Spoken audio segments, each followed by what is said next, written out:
Sí, es verdad que para llegar, cuando llegamos, porque estas personas llegan a Mauthausen o mueren en Mauthausen, ¿no? No solamente los que conocemos aquí en Teba, los 7 o los 4 que murieron, los 3 que fueron liberados, sino ya los cientos de todos los pueblos de la comarca y de malagueños también, ¿no? De toda Andalucía y de España, ¿no? Pues obviamente llegaron como consecuencia de la guerra civil española. La guerra civil, la diáspora que formó la guerra civil, pues la huida, la gente se tuvieron que ir de sus pueblos y llegaron cuando ya termina la guerra, pues muchos huyen a Francia. Pero ¿cómo llegamos cómo se llega a esa circunstancia? En Teba concretamente, Teba siempre ha sido un pueblo, digamos, de los denominados rebeldes, y la verdad que siempre ha tenido una historia desde el principio del siglo. Había el movimiento asociativo así muy fuerte dentro de la clase obrera. Yo digo que en el 1902 ya hubo una huelga aquí que duró 6 meses, incluso fue visitado el pueblo por Pablo Iglesias, que era secretario en aquel tiempo de la UGT. Pablo Iglesias, no el de ahora, ¿eh? el secretario general de la UGT, del PSOE de la UGT, que entonces vino aquí, entonces vino 2 veces porque aguantó 6 meses. Ahí, total, que aquí quiero pasar un poco rápido para llegar a lo que es importante, ¿no? Pero es cierto que gracias a ese movimiento, incluso llegó a tener, había un sindicato muy fuerte, que era el sindicato Las Rocas, que llegó a tener hasta 500 afiliados. Estamos hablando del principio del siglo, después fue el germen de esta sociedad obrera, ¿no? ¿Qué ocurre? Que llegamos al año 31, está ya bueno, el rey se va y se forma lo que es la Segunda República. La Segunda República fue un tiempo bastante convulso, y aquí en Teba sí, como teníamos, ya te digo, en el ADN de nuestra historia, pues va esa rebeldía, pues siempre ha habido un movimiento obrero muy fuerte. Yo creo que fue la causa. Y culmina en el año 34, en un acontecimiento que a nivel nacional siempre se ha conocido por la Revolución de Octubre del 34, en Asturias obviamente, pero sí hubo algunos pueblos, en Teba y otros pueblos, donde también, porque tuvo un movimiento organizado a nivel nacional, pero que no triunfó, fue rápidamente erradicado, la fuerza del gobierno fue erradicado. Pero aquí en Teba sí, aquí en Teba llegó a triunfar, incluso el ayuntamiento fue, digamos, durante 48 horas pues fue tomado por las clases populares. Fue una revolución con todo como queremos entender lo que es la revolución, ¿no? ¿Qué ocurrió? Que muchas de estas personas que, bueno, prácticamente de los que mueren en Mauthausen, pues casi todos, no tenemos la tele, pero sí algunos, como es el caso de José López Cordón o de Pedro Jiménez, sí participaron en esa revolución. Yo creo que ese es el motivo fundamental de que ya ellos, por participar en esa revolución, fueron condenados. Hubo un juicio sumarísimo. Bueno, en aquel tiempo la República no fueron sumarísimos, fue un proceso bastante legal, porque la verdad que se le permitió o se le dio para defenderse con sus abogados defensores, que no es como ya la represión después de la guerra, que fueran juicios. Aquí sí hubo, lo contamos todo aquí en este libro, en el que hemos editado, y entonces a partir de ahí pues fueron 107, se detuvieron 170 vecinos y hubo 107 que fueron encartados y les dieron, a algunos le echaron 20 años de prisión, a otros, bueno, que ocurrió que en el año 36 gana el Frente Popular las elecciones y esta gente pues fueron todos indultados. El gobierno sacó una ley y los indulta a todos, a los 107, y ya vuelven a Teba. Bueno, cuando vuelven a Teba, pues la verdad que primero, en el caso, por ejemplo, como antes he dicho, son personas que son siempre vinculados. Lo difícil era no estar en un sindicato en aquel tiempo, en un partido afiliado, porque prácticamente estaban todos afiliados mayoritariamente a los partidos de izquierda, ¿no?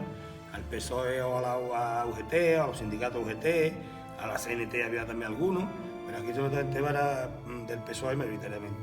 Y había también el Partido Comunista, y uno de los, como antes he comentado, uno de los precisamente de los que tenemos datos de estas personas que mueren en Mauthausen, es José López Cordón, y entonces este hombre sí, de primera vez está vinculado y aparece en las actas de fundacional del Partido Comunista en el año 31.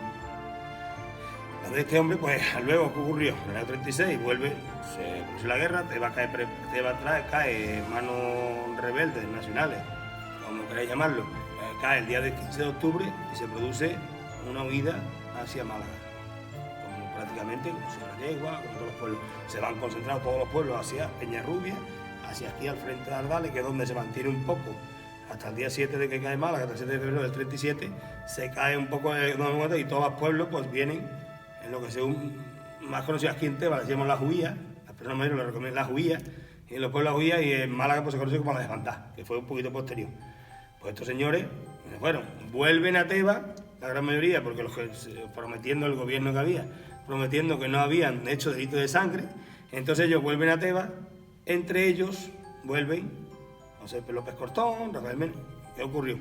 Cuando llegan a Teba, pues muchos son detenidos, porque precisamente porque están señalados políticamente, no porque hayan hecho ningún delito de sangre, sino que habían a lo mejor durante el periodo corto, periodo republicano, pues habían hecho algún tipo de guardia, habían hecho algún tipo de algo, ¿no? Entonces, pues precisamente, y el día 7 de octubre, cuando cae mal, vuelven a Teba, y aquí hay un día muy triste en el pueblo, que es el día 23 de febrero, o sea, 14 días después, que fueron fusilados en el cementerio de Teba, fueron 84 personas. En ese se iban sacando grupos de 10 y lo iban llevando al cementerio. En uno de esos grupos, es que voy ahí, porque iba José López Cordón, que fue el único que tuvo la osadía de saltarse el control de los falangistas, de la Guardia Civil, de los poderes de aquel tiempo que iban a fusilarlo, y fueron los días. Y lo tirotearon, pero tuvo la suerte que pudo escabullirse y escapar. Y él llega, cuando se escapa, pues aquí, en la zona donde está la romería de Teba, que a lo mejor la conocéis, habéis venido alguna vez, pues en el río Guadalteba, pues ahí él se esconde durante una serie de días, ¿no? Yo creo que después el hombre, lo que pasó, después, con todo lo que pasó, a lo mejor alguna vez voy a decir, ¿para qué me huí? No, porque es verdad, siempre me queda la duda, porque luego el hombre pasó, otras criaturas allí en Matause pasaría lo que no está escrito, ¿no? Y eso es un poco la historia. Él llegó, que estuvo, como era contado antes, pues en el río, escuchó unas tropas de Gao, tuvo la suerte que eran, pues estaba al frente, y eran los republicanos, avanzadilla de republicanos, del ejército de la República, y él se unió a ellos.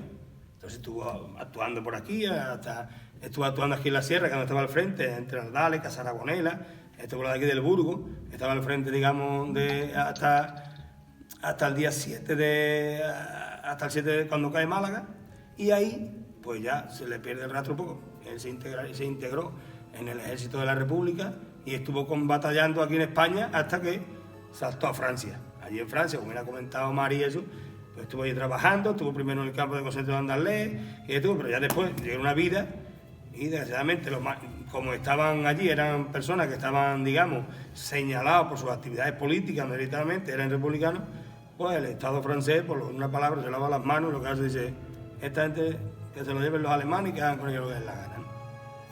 Y afortunadamente, desgraciadamente, pues duraron muy poco tiempo, algunos, y eran personas, yo puedo entrar en el caso de José o el caso de Rafael, eran personas muy fuertes de envergadura y que tenían mucho poder, pero claro, el hambre y la escasez pues acaba con todo. No se sabe cómo murieron, normalmente la gran mayoría murieron de eso, del exceso de trabajo, del exceso de los maltratos y de lo que le ocurrió, ¿no? Ya está, si queréis, pues yo digo cómo ha llegado a la situación esa, cómo se llega a esa situación de por qué se llega a Matause. O sea que quizás si no hubiera habido guerra civil, pues no se hubiera llegado al caso a que estas criaturas fueran muertos allí en Matause, ¿no? De la manera que lo hicieron tan injusta.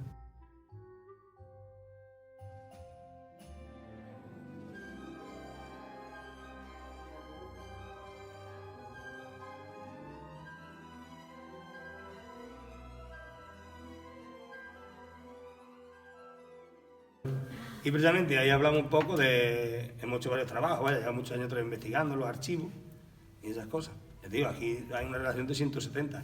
En Teba fueron fusilados, bien es cierto que en el corto periodo republicano, que es del 18 de julio al 15 de septiembre, también fueron muertos 31 personas del bando nacional, ¿no? Del bando rebelde. Pero vaya, después se comieron con creces, que también hay que decirlo, porque también son seres humanos y por supuesto fue una muerte también injusta y algunas veces también las muertes ninguna son justas. Y menos por esos motivos de ideas y de esas cosas, ¿no? Pero después se quedaron bastante bien porque en Teba fueron fusilados en el periodo de la guerra civil, pues del bando republicano fueron 154. En el cementerio de Teba, nosotros cuando levantamos la fosa del cementerio de Teba, sacamos 154 cuerpos. todos con violencia. En el periodo, como he dicho, en una noche mataron a 84 personas, entre ellas 3 mujeres. ¿Es verdad que una estaba embarazada? Sí, la cortesana. Además, eso de hoy en día con las técnicas forenses y eso, la verdad que era, quizás sea la que tenemos clara de que es ella. Cuando se hizo el trabajo, Andrés, el antropólogo forense y eso, pues claro, porque se notaba cuando se hizo los huesos, ¿no? Además, una de las fosas más grandes, ¿verdad? Sí, en su momento fue la segunda, sacándolo así, con métodos científicos y métodos, pues la más grande que hay en Andalucía, después de la de Málaga, claro, con un pueblo, y además el hecho singular es que no hay conocimiento de que en un pueblo, de las características de Tebas, o de nuestros pueblos pequeños, en una noche se mataran 84 personas. Imaginaros que hay muchas familias que encima, como me ha contado Mario, encima el cabeza de familia no podía suministrar comida o jornar a su familia, pues imaginaros un drama de miseria y de terrible, porque es que si muere el padre, los hermanos, la familia se quedan prácticamente con niños pequeños, en algunos casos se quedaban con niños pequeños de 5 o 6 niños y la mujer era la que tenía que sacar las cosas para adelante. Era un drama terrible, en el pueblo es que se quedó, vamos, no me imagino igual, pero aquí la verdad que en Tebas, bien por lo que fue, pues una cosa terrible, ¿no? Terrible.